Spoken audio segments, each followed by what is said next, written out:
बिस्मिल्लाहिर्रहमानिर्रहीम। किताबुस्सलाह, नमाज का बयान यानी नमाज के अहकाम का बयान। फ़स्लुन फ़ी औक़ातिस्सलाती, ये फ़स्ल है नमाज के औक़ात के बयान में कि किस नमाज का क्या वक्त है, इसका इस फ़स्ल के अंदर बयान होगा। अल वक़्तु लिल फ़ज्र मिनस्सुबहिल मुअतरिज़ इला तुलूइ ज़ुकाअ, फ़ज्र का वक्त सुबह मुअतरिज़ से लेकर के सूरज के तुलू होने तक है। इहतराज़ा बिल मुअतरिज़ी अनिल मुस्ततील, मुअतरिज़ कह करके मुस्ततील से एहतराज़ किया है। वह हुआ सुबहुल काज़िम, और वो सुबह काज़िम है। फरमाते हैं कि फ़ज्र का वक्त जो है वो सुबह मुअतरिज़ से लेकर के सूरज के तुलू होने तक है। यहाँ गायत मुग़य्या के तहत दाखिल नहीं है बल्कि उससे ख़ारिज है। यानी फ़ज्र का वक्त शुरू होता है सुबह मुअतरिज़ से और ख़त्म होता है सूरज के तुलू होने से पहले पहले ख़त्म हो जाता है। ठीक है, सूरज का तुलू होना ये फ़ज्र के वक्त में दाखिल नहीं है। सूरज जैसे ही तुलू हुआ वैसे ही फ़ज्र का वक्त ख़त्म हो गया। ठीक, तो सुबह मुअतरिज़ क्या है? सुबह मुअतरिज़ का मतलब होता है कि चौड़ाई में जो फैला हुआ हो उसको मुअतरिज़ कहते हैं, और मुस्ततील यानी जो लंबाई में फैला हुआ हो। तो रात के बाद दो आखिरी हिस्से में दो रोशनियाँ आती हैं, दो तरह की रोशनी नमूदार होती है आसमान में।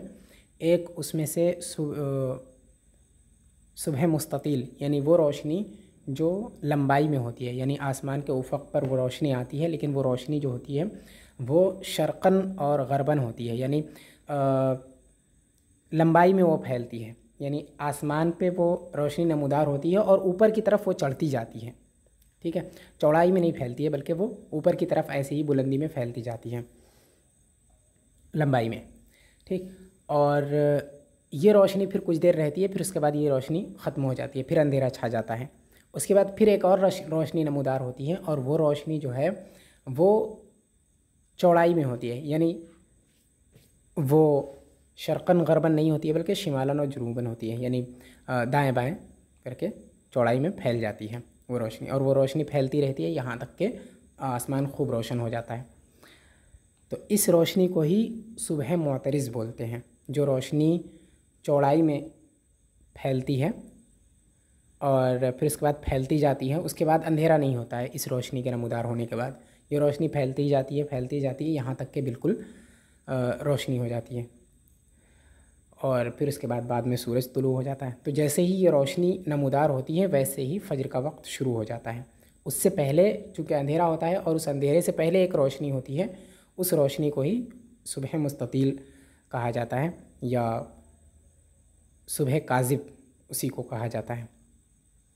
तो वो फ़ज्र का वक्त नहीं है, तो उसी को कह रहे हैं अल वक़्तु लिल फ़ज्र मिनस्सुबहिल मुअतरिज़। फ़ज्र का वक्त सुबह मुअतरिज़ से है, यानी सुबह मुअतरिज़ से शुरू होता है। उस रोशनी से फ़ज्र का वक्त शुरू होता है जो रोशनी चौड़ाई में फैलती है आसमान पर। इला तुलूइ ज़ुकाअ, ज़ुका ये सूरज का नाम है, अलम है और गैर मुनसरिफ़ है। सूरज के तुलू होने तक, यानी उसके तुलू होने से पहले पहले तक। यहाँ गायत मुग़य्या से ख़ारिज है।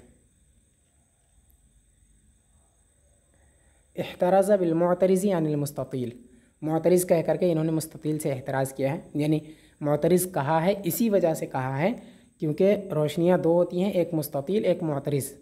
तो मुअतरिज़ कह दिया तो गोया इससे मुस्ततील को ख़ारिज करना मकसूद है कि मुस्ततील जो सुबह मुस्ततील है उससे फ़ज्र का वक्त शुरू नहीं होता है बल्कि सुबह मुअतरिज़ से होता है। तो सुबह मुस्ततील को इससे ख़ारिज करना था, इसी वजह से इन्होंने सुबह मुअतरिज़ कहा है। गोया ये क़ैद एहतराज़ी है, और सुबह मुस्ततील जो है वो फ़ज्र के वक्त में दाखिल नहीं है। उस वक्त फ़ज्र का वो वक्त नहीं है।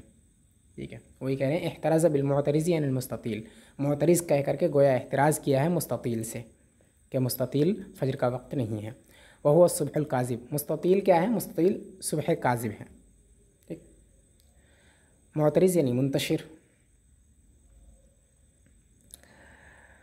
वलिज़्ज़ुहरी मिन ज़वालिहा इला बुलूग़ ज़िल्ल कुल्ल शैइन मिस्लैहि सिवा फ़ैज़ ज़वाल। और ज़ोहर का वक्त सूरज के ढलने से हर चीज़ का साया दो मिसल होने तक है साया असली के अलावा, उसके दो मिसल होने तक है साया असली के अलावा।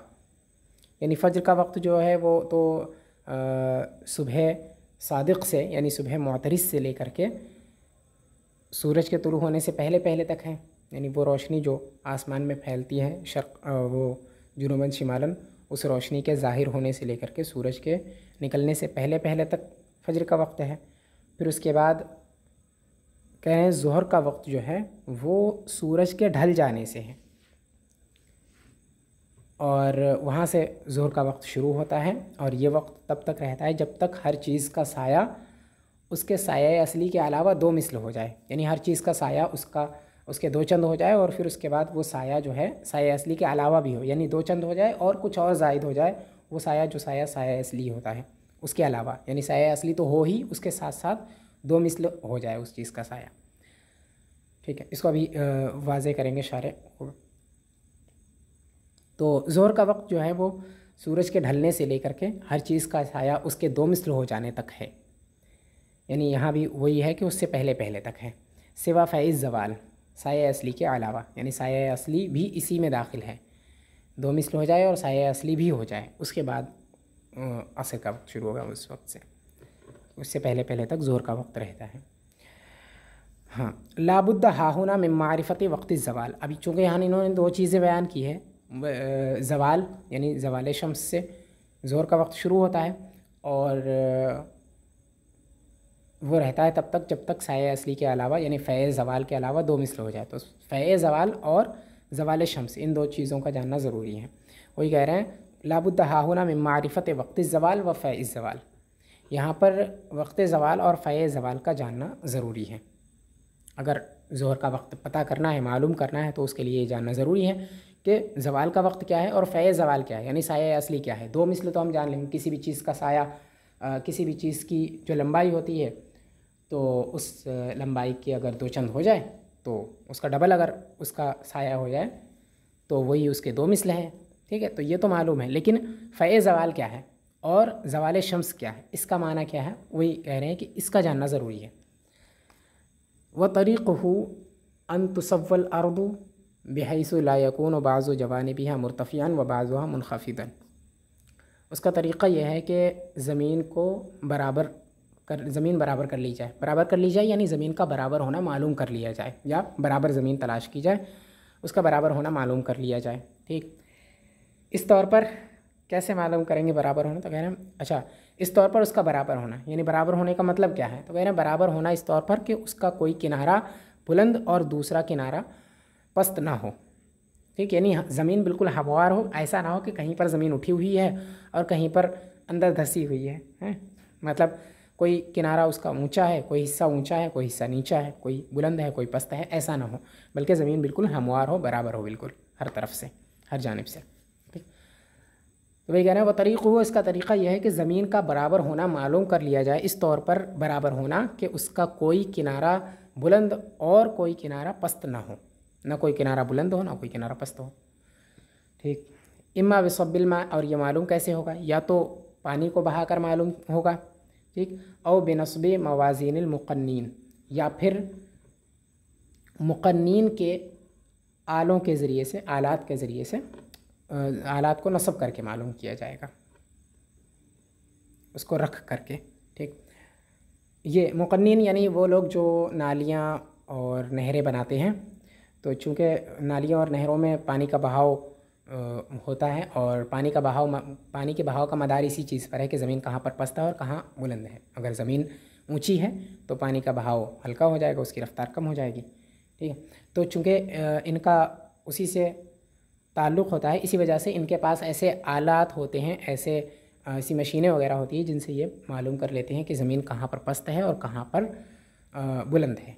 ठीक, तो वही कह रहे हैं या तो पानी बहा दिया जाए। पानी बहा करके कैसे मालूम होगा, पानी बहा कर इस तौर पर मालूम होगा कि अगर पानी ज़मीन के किसी हिस्से पर डाला जाता है जब भी, तो ऐसा होता है कि पानी का कुछ हिस्सा, पानी ज़मीन के हर तरफ अगर ज़मीन बिल्कुल हमवार है तो हर तरफ बिल्कुल उसी एक रफ्तार से बह जाता है पानी। कभी तो ऐसा होता है कि पानी एक तरफ जाता ही नहीं है बल्कि सिर्फ एक ही तरफ बह जाता है, और कभी ऐसा होता है कि वो बहता तो हर तरफ है लेकिन एक तरफ बहुत तेज़ी से बह जाता है और दूसरी तरफ उसकी रफ्तार कम हो जाती है, धीरे बहता है, या एक तरफ ज़्यादा पानी बह जाता है दूसरी तरफ कम पानी बह जाता है। तो जब पानी हर तरफ बिल्कुल बराबर और एक रफ्तार से बहे तो इसका मतलब ये होता है कि ज़मीन यहाँ पर बिल्कुल बराबर है, हमवार है। ठीक है, क्योंकि अगर कहीं पर भी थोड़ी सी पस्ती होगी तो उस तरफ पानी जल्दी बहेगा। ठीक है, बहाव उसी तरफ होगा पानी का, और जिधर ज़मीन बुलंद होगी उधर पानी बहेगा ही नहीं, या बहेगा तो बहुत रफ्तार उसकी कम होगी।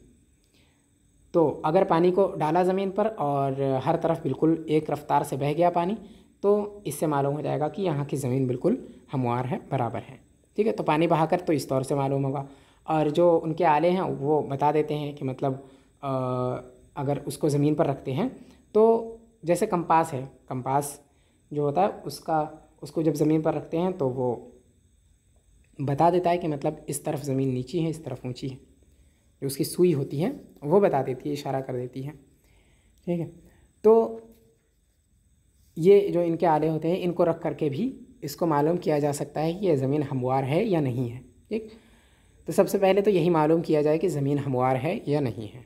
ठीक है, फ़े ज़वाल जानने का तरीक़ा और वक्त ज़वाल जानने का तरीक़ा दोनों का मदार इसी पर है। सबसे पहली चीज़ तो ये है कि ज़मीन, पहले हमवार ज़मीन तलाश करें, और ज़मीन हमवार है या नहीं है उसको तलाश करना इन दो तरीक़ों से कर सकते हैं। या तो कंपास रख करके तलाश कर लें, मालूम कर लें, या फिर उस पर पानी बहा करके मालूम कर लें। ठीक, वतुरसमु अलैहा दायरतन, दायरतुन इसका नाइब फ़ाइल, और उस पर एक दायरा खींचा जाए। दायरा यानी एक सर्कल, एक गोल दायरा उस पर बना दिया जाए। एक सर्कल उस हमवार ज़मीन पर एक गोल दायरा बना दिया जाए। ठीक, अब वतुसम्मा बिद्दायरतिल हिंदिया, इस दायरे को दायरे हिंदिया कहा जाता है। दायरा हिंदिया इस वजह से कहा जाता है क्योंकि इसकी तलाश और इसकी खोज सबसे पहले जो है वो हुक्माए हिंद ने किया था। तो बहरहाल एक गोल दायरा उस पर खींच दिया जाए, जिसे सर्कल कहते हैं इंग्लिश में। तो फिर उसके बाद कह रहा है वयुनसबु फ़ी मरकज़िहा मिक़यासुन, गोल दायरा खींचने के बाद उसके बीच में एक निशान बना दिया जाए। ठीक, और बिल्कुल बीचों बीच बिल्कुल उसके, ठीक, और बीचों बीच उसके एक मिक़यास यानी एक ऐसा आला जो बता दे कि मतलब इसका दरमियाना हिस्सा, या अंदाज़ा करने के लिए कोई भी चीज़, कोई भी ऐसी चीज़ जिससे ज़मीन की पस्ती या बुलंदी मालूम की जाए। ठीक, कोई भी चीज़ जिससे अंदाज़ा किया जाए साए का या फिर ज़मीन की हमवारी और नाहमवारी का। ठीक है, वो मिक़यास का मतलब वही होता है जिससे अंदाज़ा किया जाए। ठीक, तो मिक़यास, कोई मिक़यास उसके दरमियान में बिल्कुल उसके बीचों बीच नस्ब कर दिया जाए। मिसाल के तौर पे एक लकड़ी नस्ब कर दी जाए बिल्कुल उसके बीचों बीच। ठीक है, तो सबसे पहले तो एक गोल दायरा बनाएंगे, फिर उस गोल दायरे के बाद यहाँ असल में कुछ चीज़ें महज़ूफ़ हैं। उस गोल दायरे को बनाने के बाद उस गोल दायरे पर 3 नुक्ते बनाएंगे। 3 नुक्ता कहाँ बनाएंगे? 3 नुक्ते इस तौर पर उसमें बनाएं कि एक नुक्ता जो है वो मशरिक़ की तरफ हो, एक मगरिब की तरफ हो, और एक इन दोनों के बीच में हो, और एक तरफ का जो हिस्सा है वो खाली रहे। ठीक, यानी 3 ही नुक्ते इसमें बनाने हैं। असल में 3 नुक्ते से ये मालूम चल जाएगा कि दायरा बिल्कुल बराबर है, 4 नुक्ते बनाने की ज़रूरत नहीं है, और चौथे की जगह पे कुछ और भी बनाना है, इस वजह से वह नुक्ता बनाने की ज़रूरत भी नहीं है। बना दे तो उसमें भी कोई हर्ज नहीं। ठीक, तो 3 नुक्ते बनाने हैं।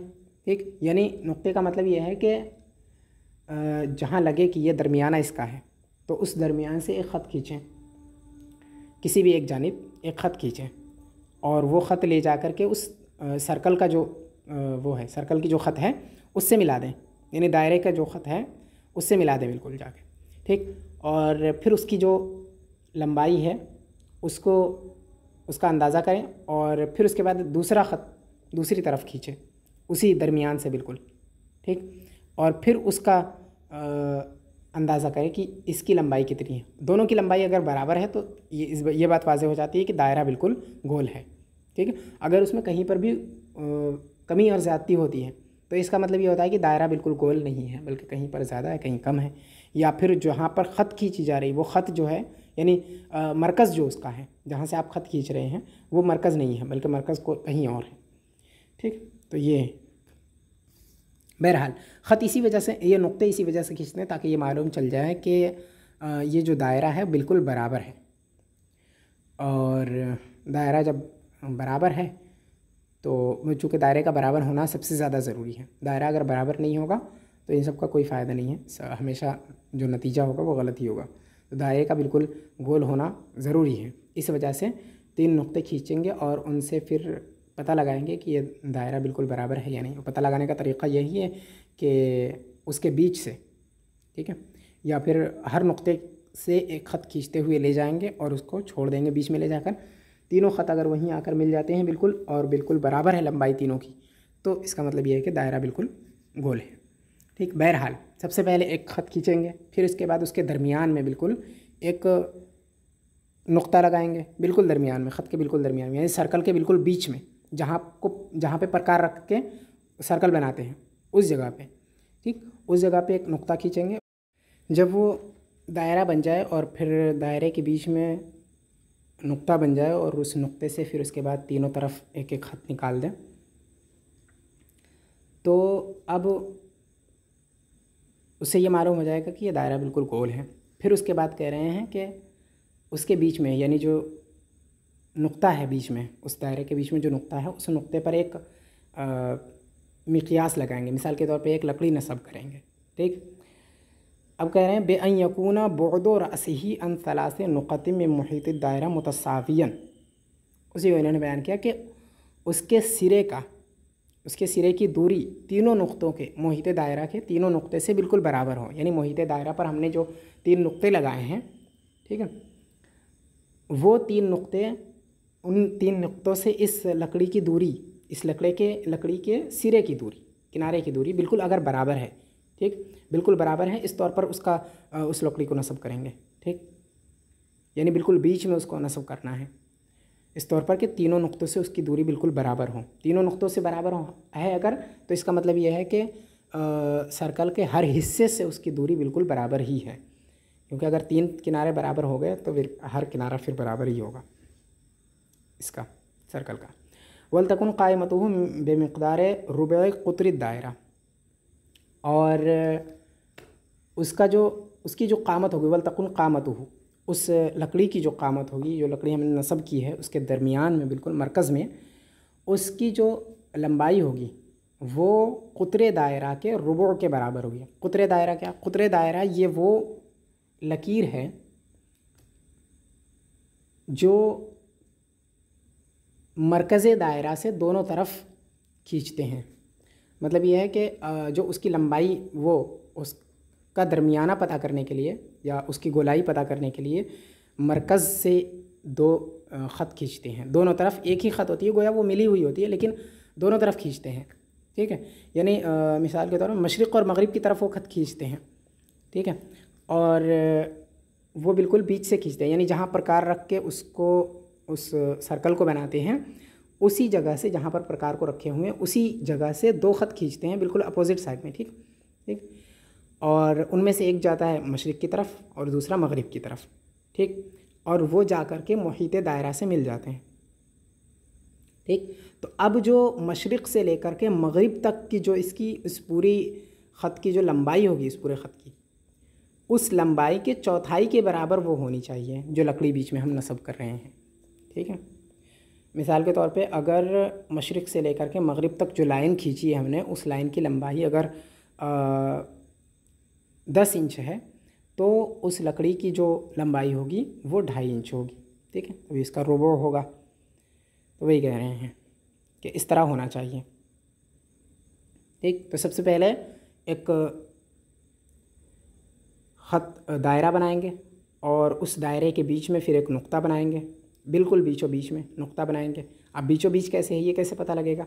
ये इस तौर पर, ये इस तरह से हमें पता लगेगा तो कि उस जो दायरा हमने बनाया है, उस दायरे के 3 किनारों पर, ठीक है, 3 किनारा कहीं भी हो सकता है, उसमें कोई शर्त नहीं है, तीन किनारों पर कहीं पर भी, तीन किनारों पर बिल्कुल उसी लाइन पर जो जो हमने दायरा बनाया, सर्कल की जो लाइन है उसी लाइन पर बिल्कुल एक नुक्ता लगाएंगे, तीन नुक्ते लगाएंगे तीन किनारों पर, एक एक नुक्ते, ठीक। और हर नुक्ते से उसकी दूरी, अगर जिसको हम मरकज़ समझ रहे हैं, जो नुक्ता हमने लगाया है बीच में बिल्कुल, उसकी दूरी अगर तीनों से बिल्कुल बराबर है तो वो बिल्कुल बीचों बीच में है, ठीक। अब फिर उसके बाद उसके बीच में एक लकड़ी नस्ब करेंगे। लकड़ी की लंबाई क्या होगी? उस लकड़ी की लंबाई के लिए सबसे पहले हम उस नुक्ते से दो लाइनें खींचेंगे। एक लाइन जाएगी, यानी जो बीच में नुक्ता है उस नुक्ते से दो लाइनें खींचेंगे। एक लाइन जाएगी मशरिक़ की तरफ और दूसरी मगरिब की तरफ। अगर एक शिमाल की तरफ जाएगी तो दूसरी जुनूब की तरफ जाएगी, ठीक। तो अब जो ये लाइन होगी, यानी एक उससे मशरिक़ की तरफ जाकर मिल जाएगी, दूसरी उसी नुक्ते से मगरिब की तरफ जाकर मिल जाएगी। तो अब ये जो पूरी लाइन हो गई, यानी मशरिक़ से लेकर के मगरिब तक ये जो पूरी लाइन बन गई है, इस पूरी लाइन का जो चौथाई होगा उस चौथाई के बराबर वो लकड़ी नस्ब करेंगे वहाँ पर, ठीक। अब उसके बाद क्या कह रहे हैं, उसकी लंबाई चौथाई के बराबर होनी चाहिए। फ़रअसु ज़िल्लिही फ़ी अवाइल नहार खारिजुन अनिद दायरा।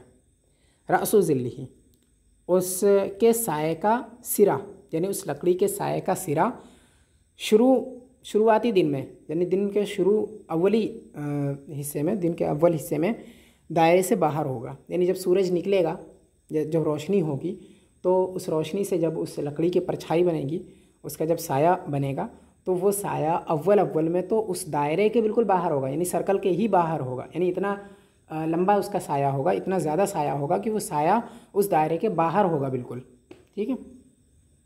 जिस तरह अगर हम कोई गोल दायरा बनाएं, उस पर एक लकड़ी नस्ब करें और फिर उसके एक तरफ से हम लाइट जलाएं, तो एक तरफ से अगर लाइट जलाएंगे तो दूसरी जानिब जो साया होगा वो बहुत दूर तक जाएगा, वो उस दायरे के बिल्कुल बाहर भी हो जाएगा, ठीक है। तो उसी तरह जब दिन का शुरुआती हिस्सा होगा, ठीक है, सुबह सुबह बिल्कुल जब रोशनी होगी और उसका साया बनेगा, या सूरज के तुलू होने के बाद जब रोशनी होगी उसका साया बनेगा, तो वो साया उस दायरे से बाहर होगा, ठीक। यानी बहुत बड़ा साया होगा, इस वजह से उसके बाहर तक पहुंच जाएगा, ठीक। फिर उसके बाद जैसे जैसे सूरज बुलंद होता जाएगा वैसे वैसे वो साया कम होता जाएगा, ठीक है।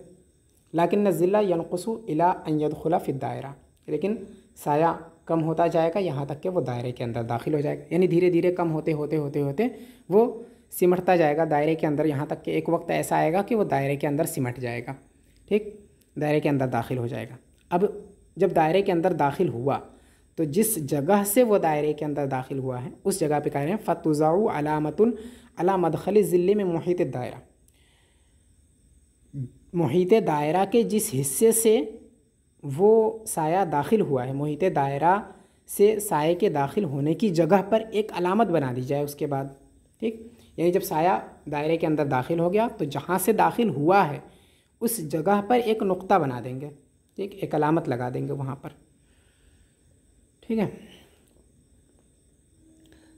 लाकिन ज़िल्ला वला शक्का अन्न ज़िल्ला यनक़ुसु इला हद्दिम मा, और इस बात में कोई शक नहीं है कि साया एक हद तक कम होगा। यानी एक मतलब यह है कि एक हद तक वो कम होगा, और सुम्मा यज़ीदु इला अन यंतहिया इला मुहीत दायरा, फिर उसके बाद वो बढ़ने लगेगा यहाँ तक कि वो पहुँच जाएगा मुहीत दायरा तक, ठीक। यानी जैसे जैसे सूरज बुलंद होगा वैसे वैसे उसका साया कम होगा, ठीक। फिर जब बिल्कुल सूरज आसमान के बिल्कुल बीच में आ जाएगा तो उस वक्त वो उसका साया जो है वो बिल्कुल कम हो जाएगा, बहुत कम हो जाएगा। लेकिन ये ऐसा वक्त है कि ये इसकी हद है इसके कम होने की, ठीक। अब यहाँ से जब सूरज ढलेगा, दूसरी सिमत मगरिब की सिमत जब सूरज ढलेगा तो ये साया फिर से बढ़ने लगेगा, ठीक। रोशनी, जाहिर है कि रोशनी एक तरफ से पड़ेगी तो साया दूसरी तरफ जाएगा, ठीक। तो जब रोशनी बिल्कुल बराबर में होगी तो वहाँ पर उसका साया सबसे कम होगा, ठीक है। और जब रोशनी फिर एक तरफ को झुकने लगेगी तो वो उसका साया फिर से बढ़ने लगेगा, वही है। तो ये इस बात में कोई शक नहीं है कि साया एक हद तक कम होगा, फिर उसके बाद वो बढ़ने लगेगा यहाँ तक के मुहीत दायरा तक फिर से साया पहुँच जाएगा। मुहीत दायरा से अब जो साया पहुँचेगा मुहीत दायरा पर, वो साया दूसरी तरफ पहुँचेगा, जब सूरज तुलू होता है तो चूँकि सूरज मशरिक़ से तुलू होता है, ठीक है, तो अव्वल में जो साया रहेगा वो मगरिब की तरफ रहेगा, ठीक है। रोशनी मशरिक़ से आ रही है तो ज़ाहिर है कि मगरिब की तरफ साया रहेगा, और वो साया धीरे धीरे मशरिक़ की तरफ कम होता जाएगा, ठीक। फिर जब साया सूरज जो है बिल्कुल आसमान के बीच में आएगा तो वो इस हद तक कम होगा साया। फिर उसके बाद जब ढलेगा तो अब जो साया बनेगा वो मगरिब की तरफ बढ़ता जाएगा साया, ठीक। तो अब जब बिल्कुल सूरज के डूबने का वक्त आएगा तो उस वक्त जो साया होगा वो जहाँ से खारिज होगा वो मगरिब की तरफ का हिस्सा होगा, ठीक है। उस दायरे के मगरिब की तरफ जो हिस्सा होगा उस हिस्से से वो साया बाहर पहुँच जाएगा, यानी इतना ज़्यादा हो जाएगा कि वो फिर से बाहर निकल जाएगा वो साया, ठीक। और इस बार जो साया बाहर निकलेगा वो उसके बिल्कुल मुखालिफ सिमत पर होगा। जिस वक्त जहाँ से दाखिल हुआ था साया उसके मुखालिफ सिमत पर वो होगा साया का खारिज होने की जगह, ठीक। तो फिर उसके बाद कह रहे हैं सुम्मा युखरजु मिनहा, मोहित दायरा तक पहुँचेगा, फिर मोहित दायरा से वो बाहर निकल जाएगा। वज़ालिका बादा निस्फ़िन नहार, और ये चीज़ जो होगी वो निस्फ़ुन नहार के बाद होगी, यानी सूरज ढलना शुरू होगा और साया बढ़ना शुरू होगा, ये सब निस्फ़ुन नहार के बाद होगा, ठीक। फ़तुज़अउ अलामतुन अला मखरजिज़ ज़िल्ल, तो फिर मखरज ज़िल पर यानी साया जहाँ से खारिज हुआ है, ठीक है, वहाँ पर एक अलामत फिर से रख दी जाए, ठीक। अब वहाँ पर एक अलामत रख दी जाए, फ़तनस्सफ़िल क़ौसल लती मा बैना मदखलिज़ ज़िल्ल व मखरजिही, तनस्सफ़ या तुनस्सफ़ दोनों सही है। तो फिर उसके बाद उस कौस को जो मदखल ज़िल और मखरज ज़िल के दरमियान में है उस कौस को निस्फ़ करो, उसको आधा आधा बाँटो, ठीक, या उसको आधा आधा बाँटा जाए, तो नस्फ़ ही पढ़े इसको क्योंकि आगे वतुरसमु है। वतुरसमु ख़त्तन मुस्तक़ीमम मिन मुंतसिफ़िल क़ौसी इला मरकज़िद दायरा, और एक ख़त्ते मुस्तक़ीम खींची जाए कौस के निस्फ़ से मरकज़ दायरा की तरफ। अब कौस का निस्फ़ क्या है और कौस क्या है इसको समझते हैं।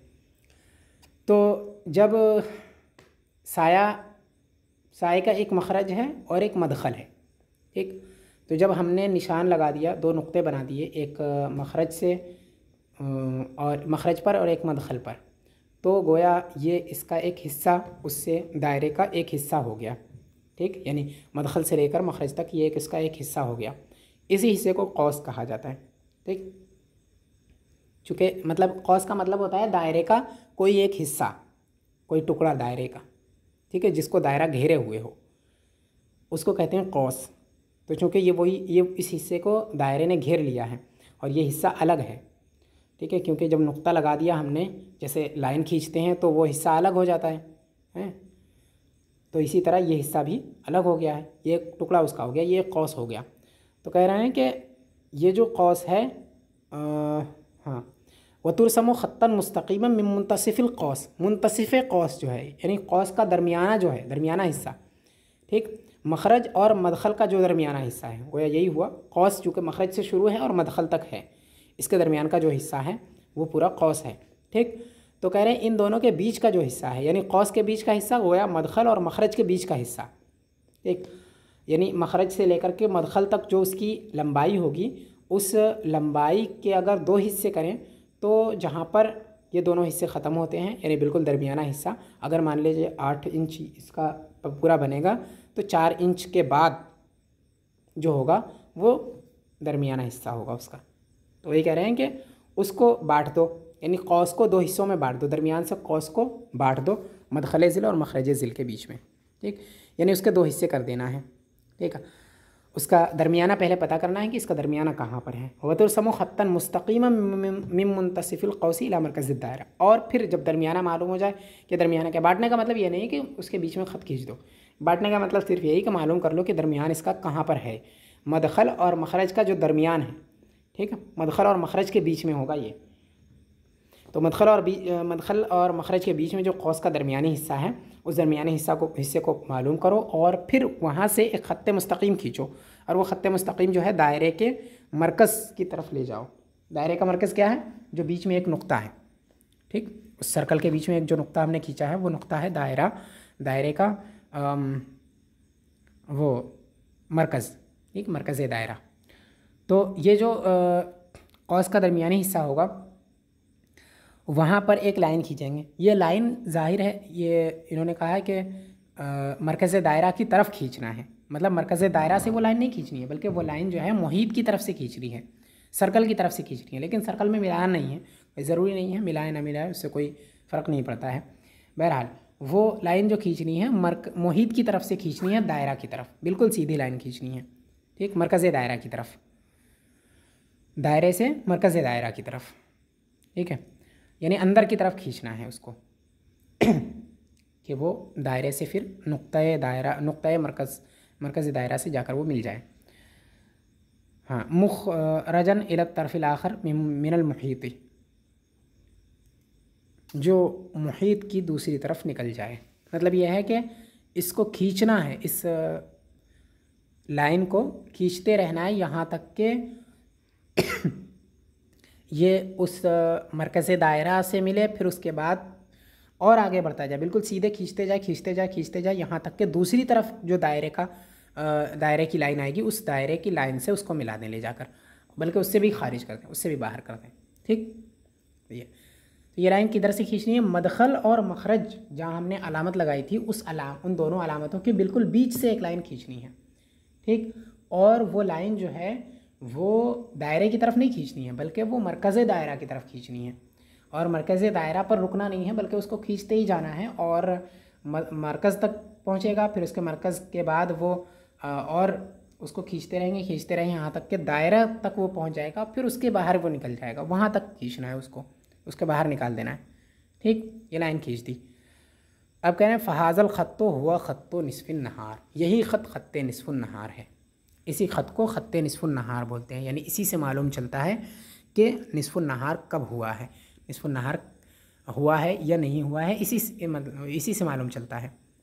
कैसे मालूम चलता है तो उसको बता रहे हैं। फ़ैज़ा काना ज़िल्लुल मिक़यासी अला हाज़ल ख़त्ती फ़हुवा निस्फ़ुन नहार। मालूम इस तौर पर होता है कि जब इस ख़त पर रोशनी पड़ती है उस मिक़यास की, वो जो लकड़ी है हमने बीच में बिल्कुल गाड़ी है, उस लकड़ी का जब साया इस लाइन पर पड़ेगी, बिल्कुल इस ख़त पर पड़ेगी, ठीक है, तो उससे मालूम चल जाएगा कि यही निस्फ़ुन नहार है, ठीक। वज़िल्लुल लज़ी फ़ी हाज़ल वक़्ति हुआ फ़ैउज़ ज़वाल, और वो साया जो इस वक्त है वो फ़ै ज़वाल है, यानी उस लकड़ी का जो साया इस वक्त दिख रहा है वो उस लकड़ी का फ़ै ज़वाल है, ठीक है। यानी उस लाइन पर जितना उसका साया दिख रहा है वो साया उस लकड़ी का फ़ै ज़वाल है। वो बिल्कुल थोड़ा सा होता है, बहुत कम होता है वो साया, क्योंकि सूरज बिल्कुल ऊपर है, तो ना दाएं झुका है ना बाएं झुका है, तो भी बिल्कुल ना मशरिक़ की तरफ झुका है ना मगरिब की तरफ, इस वजह से उसका साया उस वक्त बिल्कुल थोड़ा सा होता है। तो इस वक्त जो साया दिख रहा है उसका वही फ़ै ज़वाल है, या इस वक्त किसी भी चीज़ का साया जो दिख रहा है बिल्कुल हमवार ज़मीन पर किसी भी चीज़ का साया जो दिख रहा है वो साया असली है, ठीक। हाँ, फ़ैज़ा ज़ालत ज़िल्लु मिन हाज़ल ख़त्ती ज़ालत ज़िल्लु, फिर जब साया इस ख़त से ढल जाए, यानी इस ख़त से अब बढ़ करके वो फिर मशरिक़ की तरफ अब ढल जाए, मशरिक़ की तरफ पहुँचने लगे साया, मशरिक़ की तरफ बढ़ने लगे साया, तो ये जो उस ख़त से जैसे ही हटेगा वो साया वैसे ही ज़वाल का वक्त शुरू हो जाएगा। ये ज़वाल का वक्त वो ज़वाल का वक्त नहीं है कि जिसको हम कहते हैं कि इस वक्त नमाज़ पढ़ना वो नाजायज़ है, बल्कि ये जो ज़वाल का वक्त है वो सूरज के ढलने का है, जब से ज़ोहर का वक्त शुरू होता है। वज़ालिका अव्वल वक्त ज़ोहर, ये ज़ोहर का अव्वल वक्त है, ठीक है। ये सूरज के ढलने का वक्त है और ये ज़ोहर का अव्वल वक्त है, ठीक है। यानी जैसे ही उस लकड़ी का साया उस ख़त से मशरिक़ की तरफ बढ़ा, ठीक है, जैसे ही उस ख़त से हट करके मशरिक़ की तरफ हुआ वैसे ही ज़ोहर का वक्त शुरू हो गया, ठीक। व आखिरुहु इज़ा सारा ज़िल्लुल मिक़यासी मिस्लैल मिक़यासी सिवा फ़ैज़ ज़वाल, और उसका आखिरी वक्त ज़ोहर का आखिरी वक्त तब होगा जब मिक़यास का साया मिक़यास की 2 मिस्ल हो जाए फ़ै ज़वाल के अलावा, यानी फ़ै ज़वाल भी हो और उसके साथ साथ उसका 2 गुना साया हो जाए, फ़ै ज़वाल को छोड़ करके 2 गुना साया उसका हो जाए, तब वो ज़ोहर का आखिरी वक्त ये होगा, ठीक है। यानी जब उस लकड़ी का साया उसके 2 गुना हो जाए और 2 गुना पर फ़य ज़वाल भी ज़ायद हो, मतलब फ़य ज़वाल तो है ही, उसको हम अगर निकाल भी दें तो भी उस लकड़ी का 2 गुना साया बचता है। मिसाल के तौर पे लकड़ी की अगर लंबाई 10 इंच है तो उस वक्त उसका साया जब 20 हो जाए, ठीक है, और 20 फिर उसके बाद जो उस का साया असली था, साया असली मिसाल के तौर पे 1 इंच अगर है तो 21 या 22, 2 इंच अगर है तो ठीक, तो उसका जो साया असली था वो साया असली जोड़ कर इसमें कि अगर उस लकड़ी की लंबाई 10 इंच है तो 22 इंच, अगर उसका फ़य ज़वाल 2 इंच है तो 22 इंच जब हो जाए तो ये शुरू होगा असर का वक्त, यानी ज़ोहर का वक्त या आखिरी वक्त होगा। ठीक, यहाँ से ज़ोहर का वक्त ख़त्म हो जाएगा।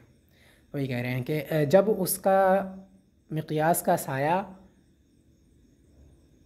उसके 2 मिसल हो जाए फ़य ज़वाल के अलावा, तो ये उसका आखिरी वक्त होगा ज़ोहर का। मसलन इज़ा काना फ़य ज़वाल मिक़दार रुबुल मिक़यास, मिसाल के तौर पे अगर फ़य ज़वाल मिक़यास का रुबु है, फ़आखिरु वक़्ति ज़ुहरी अन यसीरा ज़िल्लुहु मिस्लैल मिक़यासी व रुबअहु।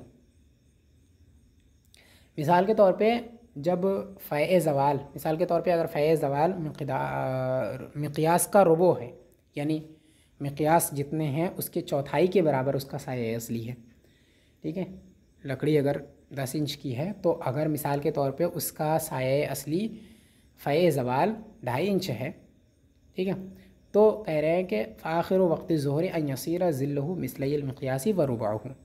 तो ज़ोहर का आखिरी वक्त तब होगा जब उस मिक़यास का साया उसका 2 गुना हो जाए और उसकी चौथाई के बराबर हो जाए, ठीक, तो अब ये ज़ोहर का आखिरी वक्त होगा, ठीक है। हाज़ा फ़ी रिवायतिन अन अबी हनीफ़ा, ये इमाम आज़म अलैहि रहमत व रिज़वान की एक रिवायत के अंदर है और यही रिवायत जो है वो हमारे यहाँ मक़बूल है और मुफ्तबे हैं। वफ़ी रिवायतिन उख़रा अन्हु व हुवा क़ौल अबी यूसुफ़ व मुहम्मद व शाफ़िई इज़ा सारा ज़िल्लु कुल्लि शैइन मिस्लहु सिवा फ़ैज़ ज़वाली। दूसरी रिवायत इमाम आज़म अलैहि रहमत व रिज़वान की जो है वो जो कि इमाम अबू यूसुफ़, इमाम मोहम्मद और इमाम शाफ़ी अलैहिम रहमा का भी कौल है, वो ये है कि जब साया, हर चीज़ का साया उसके 1 मिसल हो जाए फ़य ज़वाल के अलावा, यानी उसकी लंबाई जितनी है उतनी हो जाए और फिर उसके बाद फ़य ज़वाल भी उस पर ज़ायद हो, यानी अगर चौथाई है फ़य ज़वाल तो 1 मुकम्मल और दूसरा और 1 रुबो, 1 सालिम और 1 रुबो अगर हो जाए उसका साया, तो अब ये आखिरी वक्त होगा ज़ोहर का। ये 2 रिवायतें हैं इस सिलसिले में इमाम आज़म की, और एक रिवायत तो वही है कि जब हर चीज़ का साया 2 मिसल हो जाए, साया असली के अलावा साया असली भी हो और उसके 2 मिसल भी हो, तब वो ज़ोहर का वक्त वहाँ से ख़त्म हो जाता है। और दूसरी रिवायत जो है वो 1 मिसल का है कि हर चीज़ का साया उसके 1 मिसल हो जाए और साया असली उस पर ज़ायद हो, ठीक है, साया असली भी, तो उस वक्त से वो ज़ोहर का आखिरी वक्त वही है। वल असर मिन्हु इला गैबतिहा, और असर का वक्त यहाँ से लेकर के सूरज के डूबने तक है, यानी फ़वक्तुल असर मिन आखिर वक्त ज़ुहरी अलल क़ौलैनि इला अन तग़िब अश-शम्स। असर का वक्त ज़ुहर के आखिरी वक्त से, दोनों कौलों के मुताबिक ज़ुहर के आखिरी वक्त से लेकर के सूरज के डूबने तक है, यानी जो साहिबैन और इमाम शाफ़ी अलैहिम रहमा का कौल है उनके मुताबिक जब हर चीज़ का साया 1 मिसल हो जाए साया असली के अलावा, तो उस वक्त असर का वक्त शुरू होता है और सूरज के डूबने तक रहता है, यानी उसके डूबने से पहले पहले तक रहता है। और इमाम आज़म अलैहि रहमत व रिज़वान की जो मज़हब है वो ये है कि असर का वक्त जो है वो ज़ोहर के ख़त्म होने से, यानी हर चीज़ का साया 2 मिसल हो जाए और साया असली भी, यानी साया असली के अलावा 2 मिसल हो जाए, तो उस वक्त से असर का वक्त शुरू हो जाता है। फिर ये है, तो वही कह रहे हैं दोनों कौलों के मुताबिक, यानी दोनों कौलों जो 2 कौल हैं उन दोनों के मुताबिक जहाँ से ज़ोहर का वक्त ख़त्म होता है वहीं से असर का वक्त शुरू हो जाता है सबके नज़दीक। अगर किसी के नज़दीक 1 मिसल और साया असली पर ज़ोहर का वक्त ख़त्म होता है तो वहीं से असर का वक्त शुरू हो जाता है, और किसी के नज़दीक 2 मिसल और सही असली पर वक्त ख़त्म होता है ज़ोहर का, तो वहीं से असर का वक्त शुरू होता है। बहरहाल ये सबके नज़दीक है और वो सूरज के डूबने तक रहता है, यानी उससे पहले पहले तक रहता है। वलिल मगरिबी मिन्हु इला मगरिबि शफ़क़, और मगरिब का वक्त यहाँ से शफ़क़ के डूबने तक है, शफ़क़ के गायब होने तक है। यानी मगरिब का वक्त शुरू होता है जब सूरज डूब जाए, जैसे ही सूरज डूब जाए वैसे ही मगरिब का वक्त शुरू हो जाता है, और ये शफ़क़ के डूबने तक रहता है, उससे पहले पहले तक। वहुवल हुम्रतु इंदहुमा व बिही युफ्ता। अब शफ़क़ में भी इख्तिलाफ़ है कि शफ़क़ किसे कहते हैं, तो साहिबैन के नज़दीक सुर्ख़ी को शफ़क़ कहते हैं। सुर्ख़ी ये जो आसमान में मगरिब के बाद यानी सूरज के डूबने के बाद एक सुर्ख़ी जो फैलती है, उस सुर्ख़ी को शफ़क़ बोलते हैं साहिबैन के नज़दीक। ठीक है, कह रहे हैं वह बिही युफ्ता, हालांकि ये इन्होंने कहा है वह बिही युफ्ता। व इंदा अबी हनीफ़ता शफ़क़ हुवल बयाज़, इमाम आज़म अलैहि रहमत व रिज़वान के नज़दीक जो शफ़क़ है वो बयाज़ी को कहते हैं, यानी सफ़ेदी को कहते हैं। असल में जब सूरज डूबता है तो उसके बाद पहले सुर्ख़ी ज़ाहिर होती है, फिर उसके बाद सफ़ेदी ज़ाहिर होती है मगरिब की तरफ। सफ़ेदी वही जिस तरह से फ़जर के वक्त यानी सुबह सादिक के वक्त रोशनी फैलती है चौड़ाई में, उसी तरह से मगरिब के वक्त यानी सूरज के डूबने के बाद जब शफ़क़ अहमर डूब जाता है उसके बाद शफ़क़ ज़ाहिर होती है, यानी सफ़ेदी फैलती है, और वो सफ़ेदी भी चौड़ाई में होती है। ठीक है, लंबाई में नहीं होती बल्कि चौड़ाई में होती है वो सफ़ेदी। तो वो सफ़ेदी फैलती है, उसी सफ़ेदी को शफ़क़ कहा जाता है। इमाम आज़म अलैहि रहमत व रिज़वान के नज़दीक शफ़क़ वही है, और वहीं से वही जो है मगरिब का आखिरी वक्त है। यानी जब वो सफ़ेदी ज़ाहिर हो तो वहाँ से फिर मगरिब का वक्त ख़त्म हो जाता है। वलिल इशाई मिन्हु वलिल वित्री मिम्मा बादल इशाई इलल फजरी लहुमा ऐ लिल इशाई वल वित्र। इशा का वक्त यहाँ से यानी सफ़ेदी के ज़ाहिर होने से शुरू होता है। वलिल वित्री मिम्मा बादल इशाई, और वित्र का वक्त इशा के बाद है। इलल फजरी लहुमा, फ़जर तक इन दोनों के लिए, यानी इन दोनों का वक्त फ़जर तक रहता है। इशा का वक्त और वित्र का वक्त दोनों का यहीं से शुरू होता है, लेकिन वित्र इशा के बाद है, और इन दोनों का वक्त फ़जर तक रहता है। ऐ लिल इशाई वल वित्र, यानी इशा और वित्र दोनों का वक्त फ़जर तक रहता है। मतलब यह है कि जब ये सफ़ेदी ज़ाहिर होती है तो उस वक्त से इशा और वित्र का वक्त शुरू हो जाता है। ठीक है, लेकिन उनमें तरतीब ज़रूरी है। सबसे पहले इशा की नमाज़ पढ़ेंगे, उसके बाद ही वित्र पढ़ सकते हैं। उससे पहले अगर पढ़ी तो वित्र नहीं होगी। ठीक, दोनों का वक्त एक ही है, जो वक्त इशा का है वही वक्त वित्र का है, लेकिन वित्र जो है वो इशा से मुअख्खर है, उसको मुअख्खर पढ़ना ज़रूरी है। अगर इशा से पहले पढ़ दी तो वो नहीं होगी। और बल्कि इशा के बाद पढ़ना ज़रूरी है, उसको दोहराना पड़ेगा अगर पहले पढ़ लिए तो। और इन दोनों का वक्त फ़जर तक रहता है, यानी वो सफ़ेदी जो सुबह सादिक जिसको कहते हैं उसके ज़ाहिर होने से पहले, उसके नमूदार होने से पहले पहले तक दोनों का वक्त रहता है। उसी को इन्होंने ज़ाहिर कर दिया लहुमा कह करके, ताकि पता चल जाए कि दोनों के लिए यही वक्त है, दोनों का आखिरी वक्त यही है। क्योंकि वित्र का तो इन्होंने बता दिया था मिम्मा बादल इशा, इशा के बाद है, यानी अव्वल वक्त इसका वही है, और इशा का भी यही है। बहरहाल इशा और वित्र का वक्त जो है वो शुरू होता है इस सफ़ेदी के ज़ाहिर होने से और फ़जर तक रहता है, लेकिन इनमें तरतीब फ़र्ज़ है। पहले इशा की पढ़ी जाएगी, उसके बाद वित्र पढ़ी जाएगी।